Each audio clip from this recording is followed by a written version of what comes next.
Hello student, आज के इस वीडियो में हम बात करने वाले हैं क्लास 12th के भौतिक विज्ञान के पेपर के बारे में। इसमें जैसा आपने थंबनेल में देख लिया होगा कि जो भी इसमें बताया जाएगा 100% वही आपका बोर्ड एग्जाम में आने वाला है। तो ध्यान से एक एक लाइन याद कर लीजिएगा। जो भी मैं आपको क्वेश्चंस बताऊंगा उनकी एक एक लाइन आपको रट लेनी है, कुछ भी छोड़ना नहीं है। 2026 में यही पेपर आपका भौतिक विज्ञान में आने वाला है, तो बहुत ध्यान से समझिएगा कि आपका 70 नंबर का पेपर आएगा। ये एक बेसिक है जो आपको पता होगा, और 3 घंटे 15 मिनट आपको समय मिलने वाला है। तो जो भी एक एक क्वेश्चंस मैं इसमें बताऊंगा बहुत ध्यान से इनको याद कर लीजिएगा। ज़्यादा समय ना लेते हुए चलिए हम वीडियो को शुरू करते हैं। बहुत ध्यान से समझिएगा, जो भी मैं एक एक क्वेश्चन बता रहा हूँ आप अपनी कॉपी में नोट करते जाएं और उसको फिर याद कर लीजिएगा। यहाँ पे आपको जनरल इंस्ट्रक्शन लिखे हुए मिलेंगे, इनको एग्जाम के टाइम पे आपको ध्यान से पढ़ना है, जिससे सभी प्रश्न करने अनिवार्य हैं। 5 खंड मिलेंगे इसमें, ये सारी चीज़ें आपको पढ़ना है। बहुविकल्पी क्वेश्चंस हैं, ये 1 मार्क्स के आपके बहुविकल्पी क्वेश्चंस होने वाले हैं, तो इन सारी चीज़ों को आपको ध्यान से पढ़ लेना है। और फिर इसको स्किप करते हुए हम बात करने वाले हैं क्वेश्चंस की जिनके आने की पॉसिबिलिटी सबसे ज़्यादा है एग्जाम में। सबसे पहले आपके वस्तुनिष्ठ प्रश्न यानी जो बहुविकल्पी क्वेश्चंस होते हैं वो आएंगे। यहाँ पे मैंने 14 क्वेश्चंस रखे हैं, हालांकि एग्जाम में आपको 6 से 7 ही देखने को मिलेंगे, जो कि हमने इस तरीके से इसको डिजाइन किया है ताकि 100% जो आपका पेपर है वो यहीं से फंस जाए और आपको अदर से कुछ तैयार करने की रिक्वायरमेंट ना पड़े। तो बहुत ध्यान से समझिएगा। जैसे पहला क्वेश्चन आपका क्या है, विद्युत फ्लक्स किसे कहते हैं। जो आपका विद्युत फ्लक्स होता है इसका एसआई मात्रक क्या है। तो बहुत ध्यान से याद करिएगा, विद्युत फ्लक्स का एसआई मात्रक क्या है। इस तरीके से आपको 4 ऑप्शन दिए जाएंगे और इन 4 ऑप्शंस में से आपको चूज करना होगा। यहाँ पे हम सॉल्यूशन की बात नहीं करने वाले हैं, सिर्फ और सिर्फ क्वेश्चंस की बात करेंगे। तो बहुत ध्यान से इन क्वेश्चंस को नोट करते जाइएगा अपनी कॉपी में और इनकी सॉल्यूशन करिएगा। जैसे कैपेसिटेंस यानी जो धारिता है उसका विमीय सूत्र क्या होता है। तो 4 ऑप्शंस आपको दिए गए हैं, इन चारों में से कौन सा राइट ऑप्शन है इसको याद कर लीजिए एकदम, ताकि एग्जाम में जब ये आए तो आप इसमें कंफ्यूज ना हो। उसके बाद क्या है, आदर्श एमीटर का प्रतिरोध कितना होता है। पूछा गया आदर्श एमीटर का प्रतिरोध कितना होता है। 4 ऑप्शन है, बहुत अधिक होता है, लोड के बराबर होता है, अनंत होता है या तो फिर शून्य होता है। देखिए जब भी आदर्श की बात करेगा कैपेसिटर के केस में, तो इसका आंसर आपको हमेशा याद रहना चाहिए कि क्या होगा, 0 होगा, अर्थात शून्य होगा। तो इस क्वेश्चन को भी अच्छे से याद कर लीजिएगा। अगला क्या है, किरचॉफ के नियम किसके कंजर्वेशन की बात करता है, यानी किरचॉफ का नियम किस पर आधारित है, किसके संरक्षण पर आधारित है। ऑप्शन है आपके पास आवेश संरक्षण, द्रव्यमान संरक्षण, ऊर्जा संरक्षण और संवेग संरक्षण। तो किरचॉफ का यहाँ पे दूसरा नियम पूछा गया, आप पहला और दूसरा दोनों याद कर लीजिएगा। पहला नियम आपका द्रव्यमान संरक्षण के ऊपर है और दूसरा नियम आपका ऊर्जा संरक्षण के ऊपर है, इन दोनों को याद रखिएगा। सॉरी, द्रव्यमान संरक्षण नहीं, पहला नियम आपका आवेश संरक्षण का है और दूसरा आपका ऊर्जा संरक्षण का है। आगे बढ़ते हैं, चुंबकीय फ्लक्स का मात्रक क्या है। चुंबकीय फ्लक्स का मात्रक क्या होता है, इस चीज को अच्छे से याद कर लीजिएगा कि चुंबकीय फ्लक्स का मात्रक क्या है। वेबर इसका मात्रक होता है, याद कर लीजिएगा। टेस्ला किसका मात्रक है, चुंबकीय क्षेत्र का मात्रक है, इसको भी याद रखिएगा। एमीटर किसका मात्रक है, करंट यानी आई का मात्रक है, विद्युत धारा का मात्रक है। इन क्वेश्चंस को बहुत ध्यान से याद रखिएगा, एग्जाम में इन्हीं के आने की पॉसिबिलिटी सबसे ज्यादा है। फ्लेमिंग का जो दाहिना हाथ नियम है वो किस लिए प्रयोग किया जाता है। तो फ्लेमिंग का जो दाहिना हाथ का नियम है वो किन चीजों के लिए प्रयोग किया जाता है। धारा की दिशा ज्ञात करने के लिए, कि बल की दिशा ज्ञात करने के लिए, चुंबकीय आघूर्ण ज्ञात करने के लिए, चुंबकीय क्षेत्र ज्ञात करने के लिए, या आघूर्ण ज्ञात करने के लिए। बहुत ध्यान से इस क्वेश्चन को भी याद रखिएगा। वहां पे जाके दाएं और बाएं नियम अपने मुख पे दोनों पढ़िए और दोनों के पॉइंट्स के नोट्स बनाइए कि उसमें क्या पूछा जा सकता है। भारत में प्रत्यावर्ती धारा की फ्रीक्वेंसी कितनी होती है, यानी जो प्रत्यावर्ती धारा है उसकी आवृत्ति क्या होती है। ये क्वेश्चन भी इंपॉर्टेंट है और आने की पॉसिबिलिटी इसकी भी बहुत ज़्यादा है, तो इस क्वेश्चन को भी ध्यान रखिएगा। उसके बाद क्या है, सबसे ज़्यादा अधिकतम क्षमता किसकी होती है। अधिकतम प्रवेश क्षमता किसकी होती है। आपके पास अल्फा पार्टिकल है, बीटा पार्टिकल है, गामा अल्फा किरण है, बीटा किरण है, गामा किरण है और आपकी एक्सरे किरण है।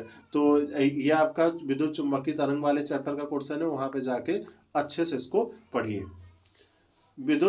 प्रकाश विद्युत प्रभाव निर्भर करता है। प्रकाश विद्युत प्रभाव किस चीज पर निर्भर करता है। प्रकाश की आवृत्ति पर, प्रकाश की तीव्रता पर, कार्यफलन पर या निरोधी विभव पर। ये भी आपका फिजिक्स का जो आपके लास्ट में चैप्टर दिया गया है, प्रकाश विद्युत प्रभाव या प्रकाश की दीप्ति प्रकृति, उस चैप्टर का ये टॉपिक है। एग्जाम में आने की पॉसिबिलिटी इसकी बहुत ज़्यादा है, बहुत ज़्यादा है, मैं दोबारा बोल रहा हूँ, तो इसको बहुत ध्यान से जाके याद करिएगा कि ये किन चीज़ों पर निर्भर करता है। पी टाइप अर्धचालक बनाया जाता है। पी टाइप अर्धचालक कैसे बनाया जाता है? उसमें पंच संयोजी अशुद्धि मिलाई जाती है, त्रिसंयोजी, चतुर्संयोजी की द्विसंयोजी। ये आपका अर्धचालक वाले चैप्टर से है, ध्यान से याद कर लीजिएगा इसको कि पी टाइप अर्धचालक कैसे बनाया जाता है।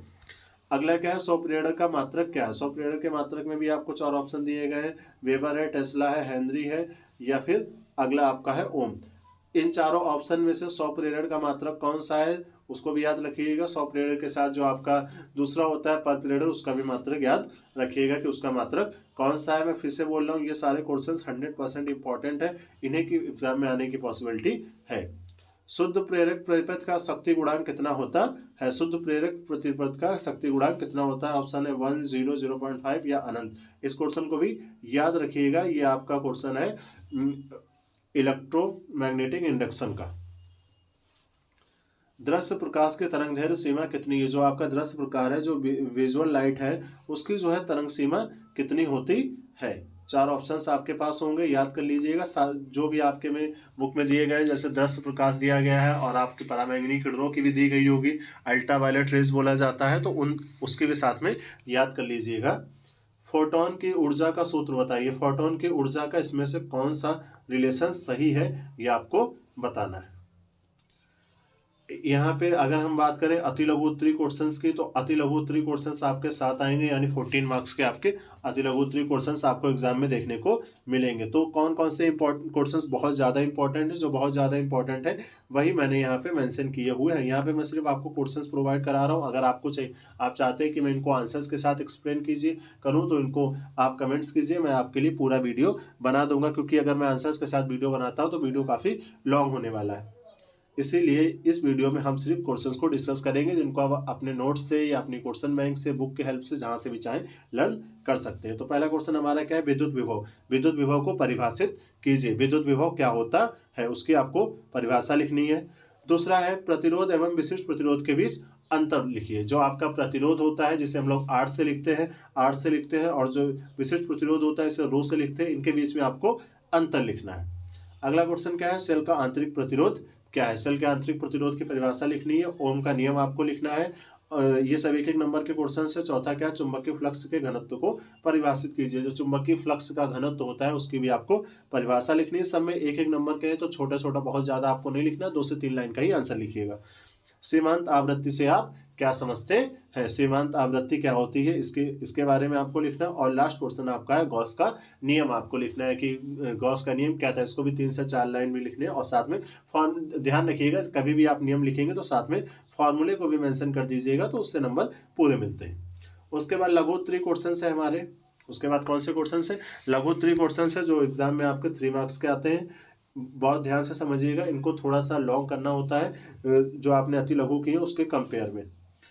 2 संधारित्रों के श्रेणी क्रम संयोजन की तुल्य धारिता का व्यंजक प्राप्त कीजिए। यानी जब 2 संधारित्रों को हम श्रेणी क्रम में जोड़ते हैं, 2 संधारित्रों को श्रेणी क्रम में जोड़ते हैं, इस श्रेणी क्रम यानी जो ये वाला आपका फॉर्मूला था, इस फॉर्मूले की आपको प्रूविंग करनी है। इस फॉर्मूले की क्या करनी है? प्रूविंग करनी है। 2 संधारित्रों को श्रेणी क्रम में जोड़ा जाता है, तो उसकी तुल्य धारिता क्या होगी, इसकी आपको प्रूविंग करनी है। उसके बाद आप देखेंगे कि पोटेंशियोमीटर के सिद्धांत को समझाइए। पोटेंशियोमीटर आपका एक यंत्र होता है, एक उपकरण होता है, डिवाइस होता है, उसके सिद्धांत को आपको लिखना है।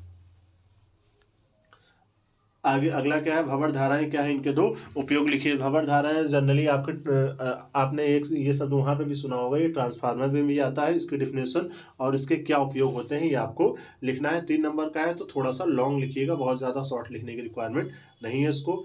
अगला क्या है? चल कुंडली गैल्वेनोमीटर के सिद्धांत की व्याख्या कीजिए। कि जो चल कुंडली गैल्वेनोमीटर होता है, उसके सिद्धांत को बताना है, और यहाँ पे इसको डिटेल में लिखना पड़ेगा। आरसी परिपथ के संधारित्र के आवेशन की व्याख्या कीजिए। आरसी परिपथ में जो संधारित्र का आवेशन होता है, उसकी व्याख्या आपको लिखनी है। तो ये वाला भी आपका जो चैप्टर इलेक्ट्रोमैग्नेटिक इंडक्शन से ही है, तो वहाँ से इसको बहुत ध्यान से याद करिएगा। प्रकाश विद्युत प्रभाव क्या है? प्रकाश विद्युत प्रभाव क्या है, इसके 2 नियम लिखिए।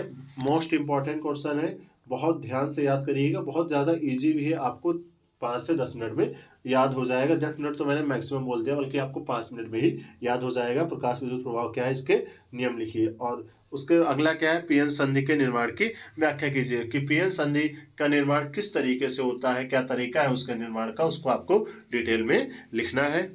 ये आपका सबसे लास्ट चैप्टर जो सेमीकंडक्टर यानी अर्धचालक है वहां का क्वेश्चन है। उसके बाद देखिए आपको न्यूमेरिकल्स देखने को मिलेंगे एग्जाम में। न्यूमेरिकल्स को बहुत ध्यान से पढ़ना है आपको, उसके बाद समझना है, फिर आपको फार्मूला डिसाइड करना है कि कौन सा फार्मूला है, देन उसके बाद आपको लिखना शुरू करना है। यहाँ पे मैं आपको न्यूमेरिकल्स जो मेरे हिसाब से बहुत ज़्यादा इंपॉर्टेंट है, इन आने की पॉसिबिलिटी बहुत ज़्यादा, उनको मेंशन किया, इनको आप एक बार सॉल्व कीजिएगा और इससे मिलते जुलते न्यूमेरिकल्स अगर आपको बुक में मिले तो उनको भी सॉल्व करिएगा।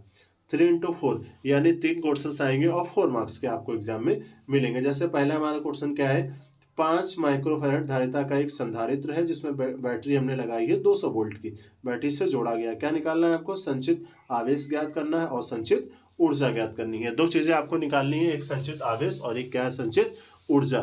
तो जो ये आपका है, ये आपका संधारित्र वाले चैप्टर से यानी फिजिक्स का आपका चैप्टर 2 है। अगर मैं यूनिट वाइज बात करूं तो दूसरी यूनिट का ये आपका दिया गया है, जिसमें आपको विद्युत विभव बताया गया, विद्युत विभवांतर बताया गया और संधारित्र बताया गया, उसी चैप्टर का ये न्यूमेरिकल है। अगला न्यूमेरिकल क्या है, 4 ओम और 6 ओम, 4 ओम और 6 ओम के दो प्रतिरोध जोड़े गए हैं श्रेणी क्रम में और 10 वोल्ट की बैटरी से जोड़े गए हैं। बहुत सिंपल क्वेश्चन है, कुल प्रतिरोध कितना होगा, परिपथ में धारा ज्ञात कीजिए। तो ये आपका इलेक्ट्रिक करंट का है, किस चैप्टर का है, इलेक्ट्रिक करंट का है। बहुत सिंपल न्यूमेरिकल है, बहुत ध्यान से इसको करिएगा। अगला हमारा है, एक पोटेंशियोमीटर में दो कोशिकाओं के लिए संतुलन लंबाइयां 60 सेंटीमीटर 90 सेंटीमीटर है। यदि प्रथम कोशिका का विद्युत वाहक बल इतना है 1.2 वोल्ट है तो दूसरी कोशिका का विद्युत वाहक बल ज्ञात कीजिए। ये भी आपका इसी चैप्टर का, विद्युत धारा चैप्टर का ही क्वेश्चन है। बहुत ध्यान से आपको इसको पढ़ना है और पेपर के लिए ये इंपॉर्टेंट होने वाला है। तो इसको देख लीजिएगा, सॉल्व कर लीजिएगा और इसको याद करके रखिएगा एग्जाम के पॉइंट ऑफ व्यू से।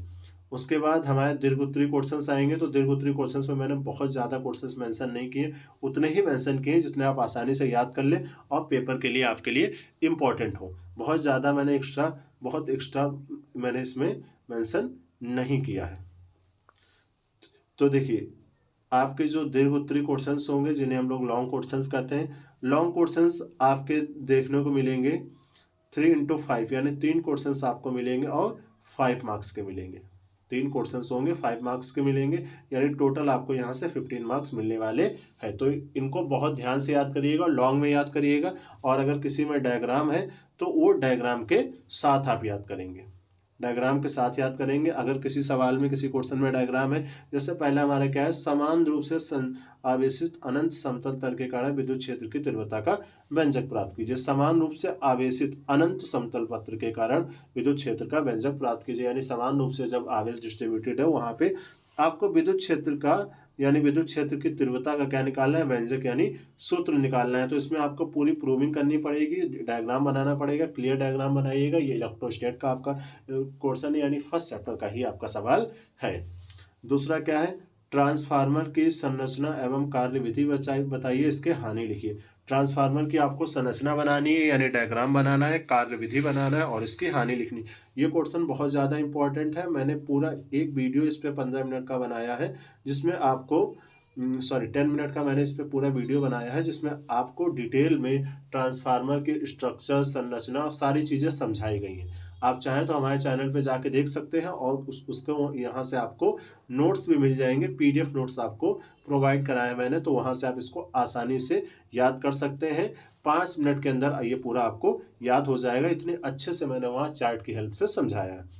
अगला क्या है, प्रकाश विद्युत प्रभाव के प्रायोगिक विन्यास का वर्णन कीजिए तथा आइंस्टीन का विद्युत समीकरण लिखिए। जो प्रकाश विद्युत प्रभाव के लिए जो हुआ था, एक्सपेरिमेंट हुआ था, उसको आपको अच्छे से बताना है, डायग्राम बना के समझाना है और आइंस्टीन का प्रकाश विद्युत समीकरण समझाइए। इसका भी वीडियो मैं अपलोड करने वाला हूं, तो आप चैनल को सब्सक्राइब कर लीजिए। उसके बाद इस टॉपिक के ऊपर भी वीडियो आपको मिल जाएगा। इसमें मैं अच्छे से आपको इसका प्रैक्टिकल समझाऊंगा और जो प्रकाश के आइंस्टीन के विद्युत समीकरण है इसको भी डिटेल में समझाऊंगा। तो बहुत ध्यान से इनको समझ लीजिए, चैनल को सब्सक्राइब करके रख लीजिए ताकि जो भी आने वाले इंपॉर्टेंट क्वेश्चंस है मैं आपको उसको यहाँ पे प्रोवाइड करा सकूँ और सारे सब्जेक्ट्स के आपको यहाँ पे मैं इंपॉर्टेंट क्वेश्चंस भी दूंगा। जौन से जो जो आपके एग्ज़ाम होंगे उसके आपको एग्ज़ाम के इम्पोर्टेंट क्वेश्चंस दिए जाएंगे। तो अगर आपने हमारे चैनल को सब्सक्राइब नहीं किया तो कर लीजिए, ताकि आपको नोटिफिकेशन मिल जाए जब भी मैं किसी चैप्टर्स के इम्पोर्टेंट क्वेश्चंस को अपलोड करूँ।